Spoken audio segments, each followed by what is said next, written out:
Hello students, globe academy के online channel पर आपका हार्दिक स्वागत है। आज हम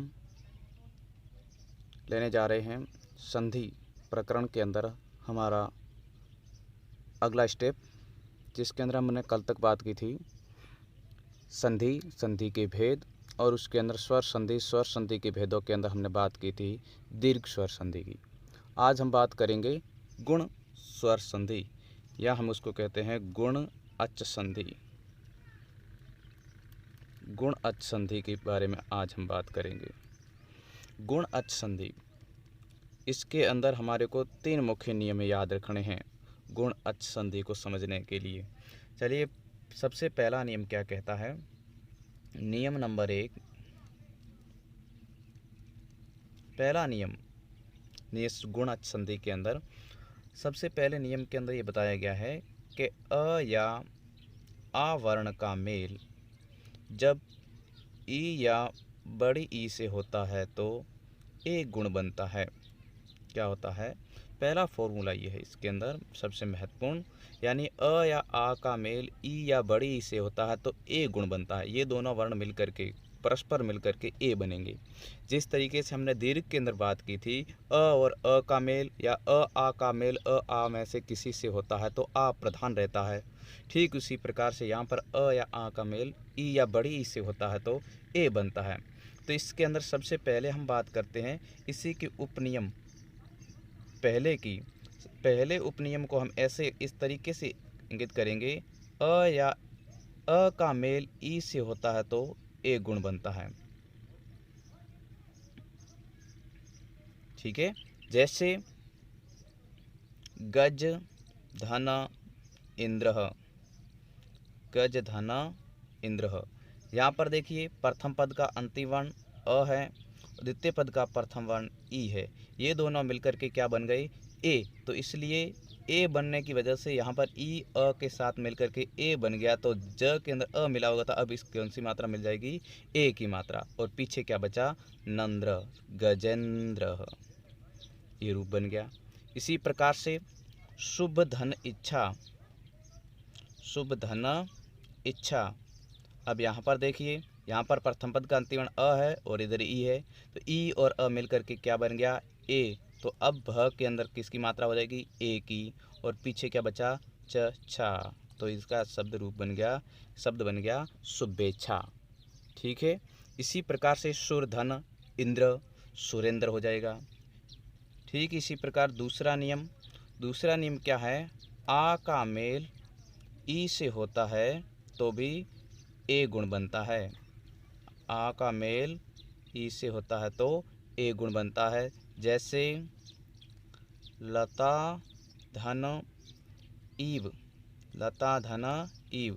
यहाँ पर देखिए, प्रथम पद का अंतिम वर्ण आ, द्वितीय पद का प्रथम वर्ण ई, दोनों मिलकर के क्या बन गए?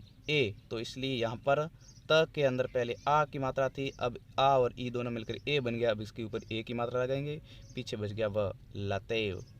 ठीक है, इसी प्रकार से गंगा धन इति, गंगा धन इति। यहाँ पर आ है और इधर ई है, तो आ और ई मिलकर के क्या बन गया?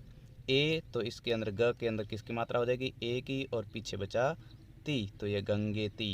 ये इस तरीके से होगा इसका दूसरा उपनियम। और इसका तीसरा उपनियम हम बात करते हैं। तीसरा उपनियम क्या होगा? अ का मेल बड़ी ई से होता है तो ए गुण बनता है। ध्यान दीजिए कैसे ए गुण बनता है इसके अंदर। जिस तरीके से नर धन ईशः, नर धन ईश। यहाँ पर देखिए, प्रथम पद का अंतिम वर्ण क्या है? अ, और इधर ई है। अ और ई मिलकर के क्या बन जाएंगे? ए। तो इसलिए हम र के अंदर अ की जगह क्या मिला देंगे? ए। पीछे बचा स, नरे सह। इसी प्रकार से गण धन ईशः, गण धन ईश। यहाँ पर प्रथम पद का अंतिम वर्ण अ, द्वितीय पद का प्रथम वर्ण बड़ी, ये दोनों मिलकर अ और ई मिलकर के ए बन गया। अब इसलिए गण के अंदर ए की मात्रा आ जाएगी और गणेश, ये हो गया। इसी प्रकार से चौथा नियम इसका उपनियम है। चौथा उपनियम क्या है? आ का मेल बड़ी से होता है तो ए गुण बनता है। ध्यान दीजिए ए गुण कैसे बनता है। इसके अंदर जिस तरीके से प्रथम पद का अंतिम वर्ण क्या बताया गया है आ, तो महा धन, द्वितीय पद की प्रथम वर्ण ई, तो ईशः, यह हो गया ई। आ का ई से मेल ए गुण, तो अब यहाँ पर म ह के अंदर पहले आ थी, अब आ और ई दोनों मिलकर ए बन गया, तो इसके ऊपर मात्रा हो जाएगी ए की, पीछे बच गया स महेशः। इसी प्रकार से रमा धन ईशः, क्या होगा आ और ई दोनों मिलकर के म के अंदर ए की मात्रा रमेशः। ठीक है, ये हो गया पहला नियम गुण अच संधि का। अब गुण अच संधि का दूसरा नियम, नियम नंबर 2। दूसरा नियम क्या कहता है, ये पहला नियम पूरा हो गया। दूसरा नियम भी इस तरीके से है, क्या है, अ या आ का मेल यदि उ या बड़ा उ से होता है तो ओ गुण बनता है। क्या बनता है, ओ गुण। इसी प्रकार से इसको भी हम तोड़ करके यहाँ पर लिखेंगे, जिस तरीके से सबसे पहला उपनियम इसका, अ का मेल उ से होता है तो ओ गुण बनता है। ठीक है, ध्यान दीजिए, अ का मेल उ से होता है तो ओ गुण बनता है। कैसे बनता है, जिस तरीके से भाग्य धन उदय, भाग्य धन उदय, अ और उ क्या है, अ और उ दोनों को मिलाएंगे ओ बन जाएगा। तो यहाँ पर भाग्य, पहले अ था, अ और उ मिलकर के क्या बन गया ओ, तो ये ओ हो गया, पीछे दय, तो ये भाग्योदय। इसी प्रकार से हम और लिखते हैं सूर्य धन उदय। सूर्य धन उदय, सूर्य धन उदय के अंदर अ का उ से मेल हो रहा है और इसलिए यहाँ पर हो जाएगा सूर्योदय। ठीक है, इसी प्रकार से दूसरा नियम इसके अंदर, जिस आ का उ से मेल होता है तो भी ओ गुण बनता है। कैसे बनता है, जैसे महाधन उत्सव, महाधन उत्सव, आ का उ से मेल हो गया तो क्या बन गया, ह है, आ का उ से मेल हो गया ओ बन गया, तो ओ बन गया, और उसके बाद में स्व, महोत्सव। ठीक है, इसी प्रकार से गंगा धन उदकम, गंगा धन उदकम, आ प्रथम पद का अंतिम वर्ण आ और द्वितीय पद का प्रथम वर्ण उ, आ और उ मिलकर के क्या बन गया ओ, इसलिए इसके अंदर मात्रा हो जाएगी ओ की, पीछे बच गया दकम, तो इसलिए गंगोदकम। तीसरा नियम इसके अंदर, तीसरा नियम क्या है, अ का मेल बड़ा उ से तो ओ गुण बनता है। ध्यान दीजिए कैसे बनता है, यहाँ पर प्रथम पद का अंतिम वर्ण अ होना चाहिए, द्वितीय पद का प्रथम वर्ण बड़ा होना चाहिए। नवधन ऊढ़ा, नवधन ऊढ़ा, यहाँ पर प्रथम पद का अंतिम वर्ण अ, द्वितीय पद का प्रथम वर्ण उ, दोनों मिलकर के अ और ई उ मिलकर के ओ बन गया, तो न व के अंदर किसकी मात्रा हो जाएगी ओ की, और पीछे ढा बन गया नवोढ़ा। इसी प्रकार से सौर धन ऊर्जा, सौर धन ऊर्जा, र है उ, इस प्रथम पद का अंतिम वर्ण अ है और इधर बड़ा उ है, तो सो र अ और उ मिलकर के ओ बन गया सौरो ऊर्जा, सौरोर्जा हो गया। इसी प्रकार से चौथा नियम, चौथा नियम क्या है, आ का मेल बड़ा उ से होता है तो ओ गुण बनता है। ये इसका चौथा नियम हो गया, उपनियम। जैसे गंगा धन उर्मी, प्रथम पद का अंतिम वर्ण आ, द्वितीय पद का प्रथम वर्ण उ, आ और उ मिलकर के क्या हो गया ओ, तो यहाँ पर ओ की मात्रा लगाएंगे, पीछे बचा रमी, ये गंगोर्मी हो गया।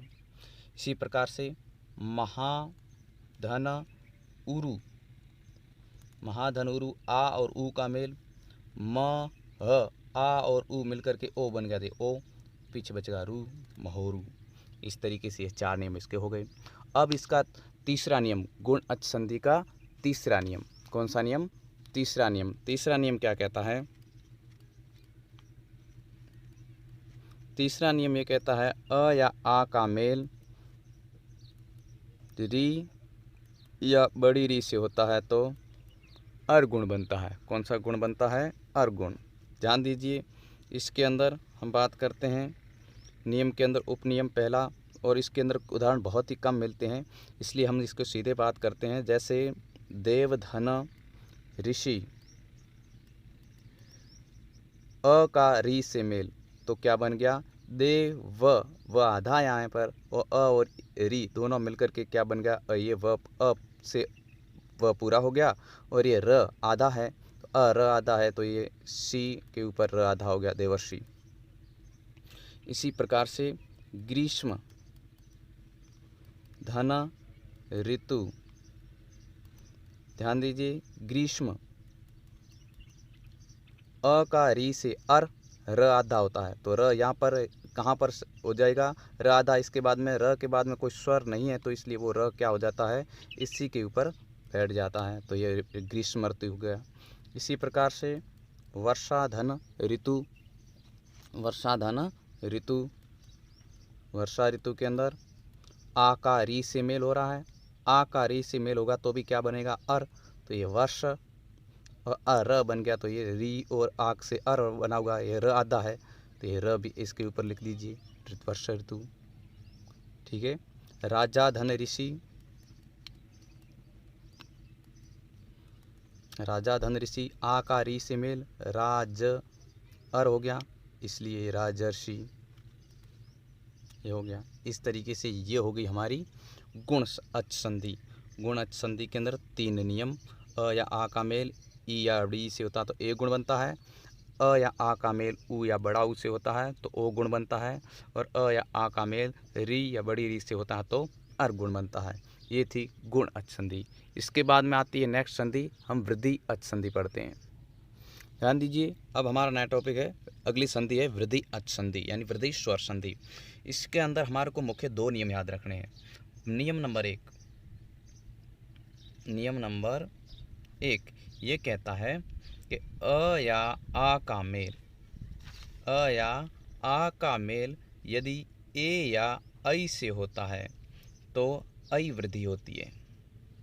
ठीक है, अ या आ का मेल ए या ऐ से होता है तो ऐ वृद्धि होती है। जिस तरीके से पहला नियम अ का ए से मेल होता है तो किस तरीके से बनता है, पहला उपनियम इसके अंदर हम लेते हैं, अ का मेल ए से होता है तो ऐ वृद्धि होती है।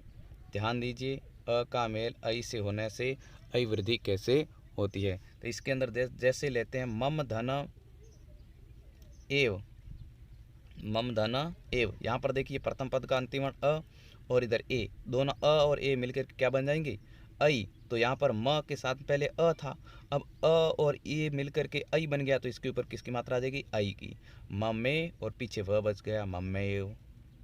ठीक है।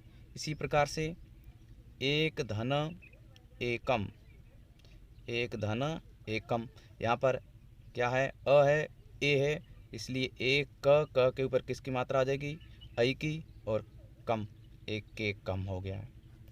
ये पहला नियम हो गया। दूसरा नियम इसी के अंदर, दूसरा नियम क्या है, आ का मेल ए से होता है तो भी ऐ वृद्धि होती है, आ का मेल ए से होता है तो भी ऐ वृद्धि होती है। जैसे सदा धन एव, सदा धन एव, यहाँ पर ध्यान दीजिए आ का ए से मेल हुआ तो ये द था, आ और ए मिलकर के क्या बन गए ऐ, तो ये ऐ की मात्रा लगा दो, पीछे बचा वह सदैव हो गया। इसी प्रकार से तथा धन एव, तथा धन एव, आ का ए से मेल तो आ और ए दोनों का ऐ बन गई तो ऐ और तथई और व। इसी प्रकार से यहाँ पर तीसरा नियम, तीसरा नियम क्या कहता है, अ का मेल ऐ से, अ का मेल ऐ से होता है तो भी ऐ वृद्धि होती है। जैसे ध्यान दीजिए ऐ वृद्धि कैसे होती है, इसके अंदर जैसे हम बात करते हैं देव धन ऐश्वर्यम, देव धन ऐश्वर्यम, देव धन ऐश्वर्यम के अंदर देखिए यहाँ पर अ है और इधर इधर ऐ है, और इस दोनों को मिलाएंगे तो क्या हो जाएगा अ और ऐ मिलकर के भी ऐ बनेगा, तो यहाँ पर देव व है, इसके अंदर ऐ की मात्रा लगा देंगे, ये ऐ हो गया, पीछे क्या बच गया स्ववर्यम, देवेश्वर्यम, क्या बन गया शब्द देवेश्वर्यम। इसी प्रकार से इसके अंदर हम बात करते हैं नया शब्द, अगला शब्द आत्मधन ऐक्यम, आत्मधन ऐक्यम, आत्मधन ऐक्यम के अंदर ध्यान दीजिए क्या है, यहाँ पर अ और ऐ है और ऐ मिल करके क्या बन जाएगा, ऐ। तो ये आत्मा और ऐ की मात्रा मिलेंगी इसके ऊपर, ये ऐ हो गया, पीछे बचा क्यम, तो ये आत्मेक्यम। ये इस तरीके से हो गया। इसी प्रकार से चौथा नियम क्या कहता है, आ का मेल ऐ से होता है तो भी ऐ वृद्धि होती है। जैसे ध्यान दीजिए, इसके अंदर महाधनेश्वर्यम पद है, महाधन ऐश्वर्यम, आ और ऐ दोनों मिलकर के क्या बन गया, ऐ बन गया। तो ये भ के अंदर किसकी मात्रा हो जाएगी, ऐ की, और ये स्वरम माहेश्वर्यम हो जाएगा। इस तरीके से ये पहला नियम पूरा हो गया। इसके बाद में आता है इसका नियम नंबर 2। नियम नंबर 2, दूसरा नियम क्या कहता है, दूसरा नियम ये कहता है कि अ या आ का मेल जब ओ या औ से होता है, ओ या औ से होता है तो औ वृद्धि होती है। ठीक है, ये इसका पहला नियम है, मुख्य नियम। और इसके अंदर हमको इसके उदाहरण कम ही मिलते हैं। हम जैसे हम लेते हैं, जैसे जल धन ओघ, यहाँ पर अ है और इसका ओ से मेल हुआ, अ ओ से मेल होने पर औ वृद्धि होती है। तो ये जल अ था, ओ मिल करके औ बन गया, तो ये जलौ और घ, ये जलौघ हो गया। इसी प्रकार से वन धन औषधि, अ और औ का मेल होने से भी औ वृद्धि होती है। तो वन और औ की मात्रा लिख देगी औ और षधि। ठीक है, इसी प्रकार से इसके अंदर और हम देखते हैं उदाहरण, जिस तरीके से मम धन औषधि, मम धन औषधि, तो यहाँ पर क्या हो जाएगा, मम अ और औ मिलकर के औ बन गया। तो इसके अंदर मम के अंदर कौन सी मात्रा हो जाएगी, औ, और पीछे बचा सधि, ये ममोषधि है। इसी प्रकार से तंडुल धन ओदनम, अ है और ओ है, अ और ओ मिलकर के क्या बनेंगे, औ बन जाएंगे। ये तंडु ल और अ और ओ मिलकर के औ बन गया, तो औ की मात्रा पीछे बच गया धनम, धनम, तंडुलौ धनम। इसी प्रकार से विद्या धन औचित्यम, औचित्यम, इसके अंदर आप ध्यान दीजिए, प्रथम पद का अंतिम वर्ण आ है और इसका औ से मेल होता है, तो आ और औ क्या हो जाएगा, औ बन जाएगा। तो विद्या के साथ में औ की मात्रा लग गई और पीछे क्या बचा, चित्यम, यह हो गया विद्या चित्यम, विद्योच्चित्यम। ये इस तरीके से ये वृद्धि संधि हो गई। ठीक है, तो इस तरीके से आज हमने बात की गुण संधि की और वृद्धि संधि की, और इसके बाद में हम नेक्स्ट बात करेंगे, आगे एक कंटिन्यू चलता रहेगा। अगली बात हम करेंगे यण संधि और अयादि संधि की। Thank you.